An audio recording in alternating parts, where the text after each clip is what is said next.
another GALA champion. This week is Klaus Fleischman, who is CEO of Kaleidoscope. Hi, Klaus. How are you doing? Hi. Good, thank you. Okay, welcome. You're the CEO of Kaleidoscope, based in Vienna, Austria. Yes. So let's start by telling what's in a job title. What's your role as CEO within the company? Mm-hmm. Titles, one of my favorite topics is titles. I'm not a believer in titles at all, both academic and job titles really. It's funny because as you probably know, I have a degree from Monterey. I have a master's degree from there.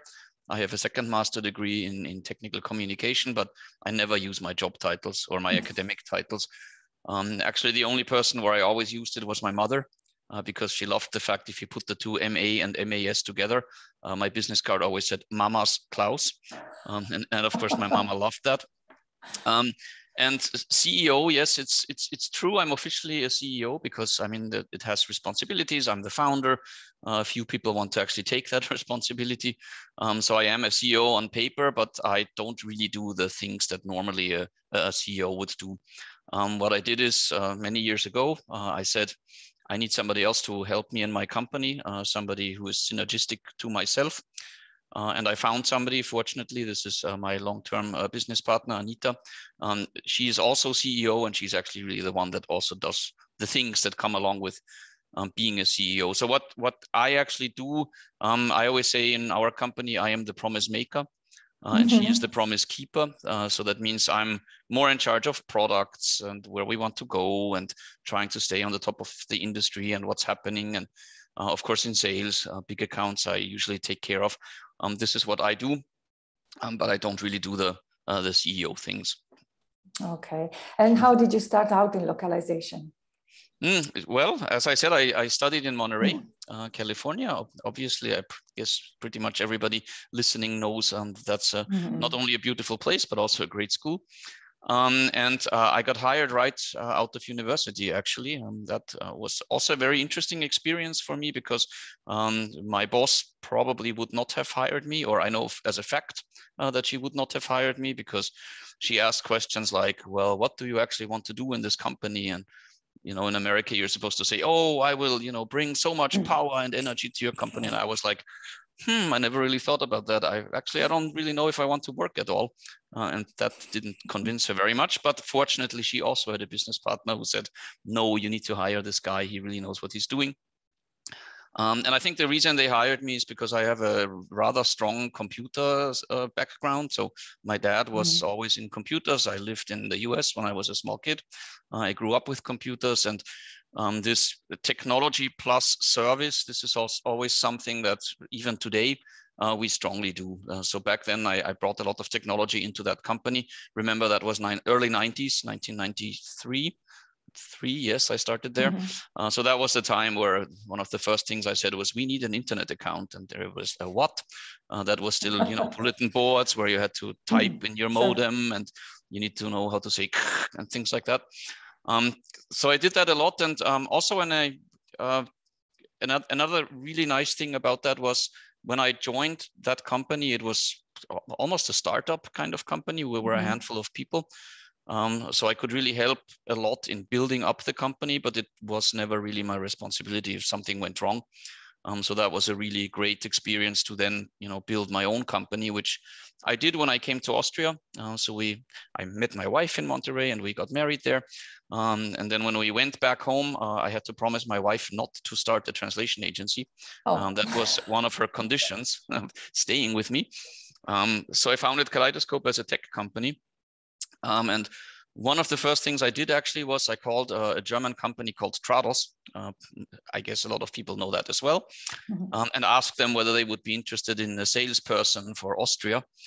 And back then the CEO of Trados said, what? No, we're not. What a crazy idea. But then somebody else from that company called me back and said, oh, I think that's a great idea. You should start doing that. So I did.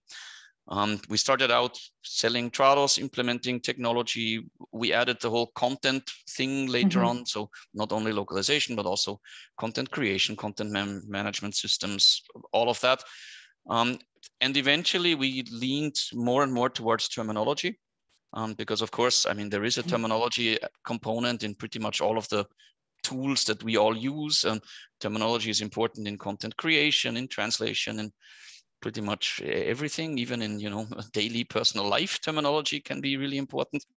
Yeah, and you develop applications and tools for terminology. So as a former terminologist myself,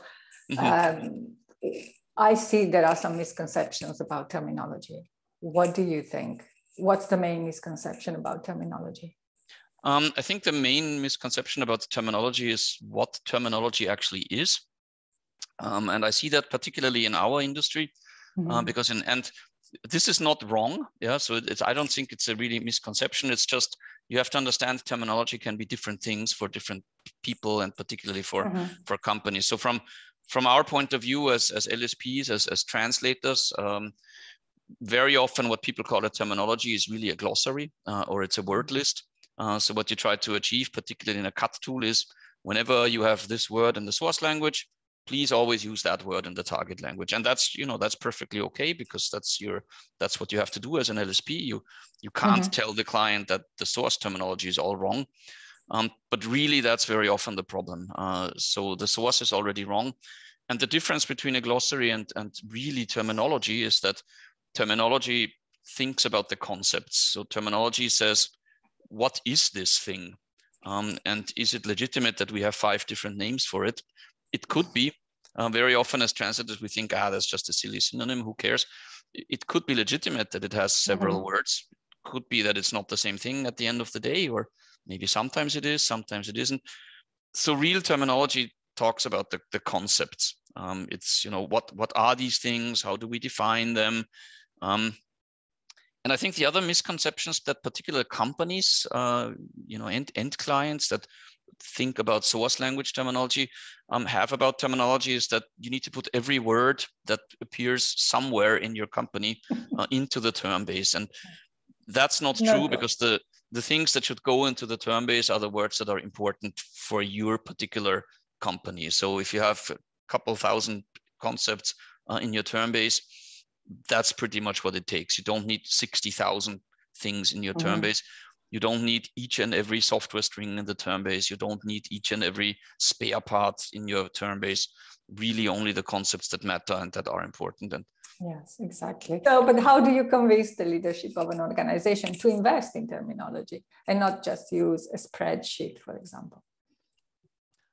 Well, as I said, by calculating that, I mean, there are ways of calculating that. If somebody is really interested in a framework how to do that, there is a great book that is from the German Terminology Association. Of course, something like that exists in Germany, and it's called the Best Practices Guide for Terminology Management. It's not expensive. We also have hundreds of copies, so we can ship one. And one of the things that is in there is actually real methodology, what areas of the business you can look at, and how to calculate the value of terminology. So that's a really, really concrete, let's say, business plan builder for terminology. Apart from that, it's kind of like in sales. You kind of need to internally sell the need for terminology to your decision makers. And one sales theory is that you also always need what's called the compelling event. So something that will, you know, you just keep mentioning it is, see, if we had terminology, this would not have happened. But then something really happens, and then everybody says, okay, now I understand, now we need to start doing, and that's the moment. And until then, you just need to keep feeding it, keep it aware. Do you remember when and why you guys joined GALA? When we joined GALA, that's an interesting question. No, I actually don't remember when. Long time ago. I remember it was after the Cancun conference. So the Cancun conference, we were not yet a member. And I said, oh, that's too bad. We should have been.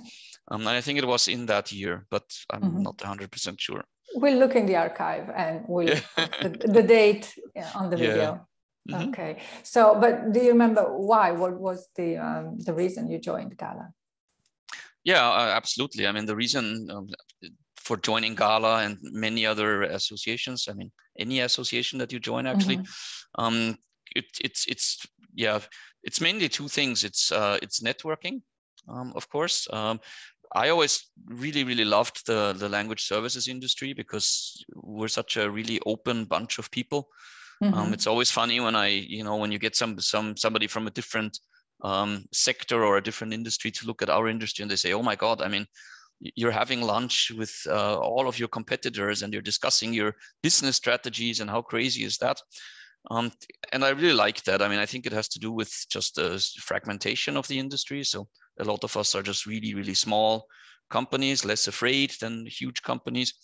But I really like that. And of course, GALA strongly supports that. And I always also believe that no matter what you do, if you network, if you want to be in an association, it's always important to give so that you will receive. So it's kind of pointless to join an association and then just wait for something to happen, or just read what they're writing. I always said you need to participate. That's also the reason why I eventually joined the board of GALA, of course, when I learned that something like that even exists. I didn't even know that at the beginning. And that was a really nice experience. So I learned what a board even is, what it takes to run an association, how much work goes into a conference. I mean, it's absolutely amazing. I don't have to tell you, but it's all the thoughts and, planning 3 years in ahead because of who knows what, totally amazing. Yeah. And it very much widened my horizon also. I mean, it's great because the other board members are from different industries, different geographies. And I mean, I learned a lot about localization aspects in Egypt, and I learned a lot about audiovisual localization in China and things like that, that it would be hard to learn, if you're not part of that. So but you also participated in the TAPIC project. That was my particular pet project at the GALA board. This was a little bit luck, of course, also because it just started when I joined, but being very technical myself, I found that it was a very interesting project. It's something that the industry really lacks. I remember one presentation where I actually remember who it was, but I don't want to mention names, stood up and said, how can it be that, if you build a big Boeing aircraft, it is completely clear if you buy a bolt, it will fit exactly into where you need it. And you can choose from different vendors and compare. And in localization, it's so difficult. And I said, well, I think in part it's because simply there aren't any standards. It's very difficult to exchange data between different systems. I'm sure everybody watching has experienced that. You have a client that says, can you please localize this website? And you're like, sure, but in what system is it even created? Because it won't help if I send you a Word file. And it happens so many times that simply wasn't thought about. So this problem of reinventing the wheel over and over again, I thought it was a really great idea to get together as an industry and say, well, if we were gonna give, I don't know, guidance, standardized guidance to people from outside the industry, what do we need if we want to reasonably localize your content, both technologically, but also in terms of what processes do we have, what use cases are there? I mean, that's why it's called TAPIC, Translation API, cases and classes. Yeah, so it's not only the classes in terms of software code, it's also the use cases, what actually happens in localization. And I thought that was a really great initiative. I mean, I still think it is a really great initiative. It somehow stalled a little bit because, well, we all know what happened the last 2 years. I'm very glad, by the way, that I left the board before that happened. Yeah, so congratulations to the GALA board for the last 2 years. Wow. Yeah, but I do hope that we'll pick it up again. It's definitely, I haven't lost it from the radar. We've actually implemented it several times already, so it's pretty much done, I think. But yeah, it just needs the finishing touches. The final push. At least for track 1, yeah. You mentioned your students. So what career building advice do you give them? Okay, that's a great question as well. Yeah, one thing that I find very important in what I do and in my career is to always make sure you give the client exactly what they want. for example, what we did once is in very early days, we brought in our own support people, even when we were only reselling Trado software back then, who of course had a support, but we built up our own support team because I simply saw that Austrian customers don't want to talk English when they have support, and they want people to call you and help you. So I think that's important, to try to always make your customer happy. I mean, yeah, that sounds like a boilerplate really, but it really means also asking, was this what you expected? Was this okay? I think that's important. Don't do something where you're not sure you can really do that well, that you don't enjoy, because I think that will not work well.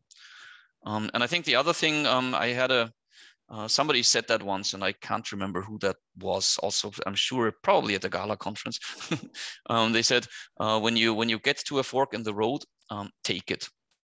And I think that's a really good advice, because if somebody asks me, what did I do that I managed to have this career and this company, I always say, actually, it was plain luck. Everything that happened was really just luck. But what you need to do is you need to see it and see, oh, wow, this is a lucky chance. Klaus Fleischman, thank you so much for this conversation. Very welcome. Thanks for the opportunity.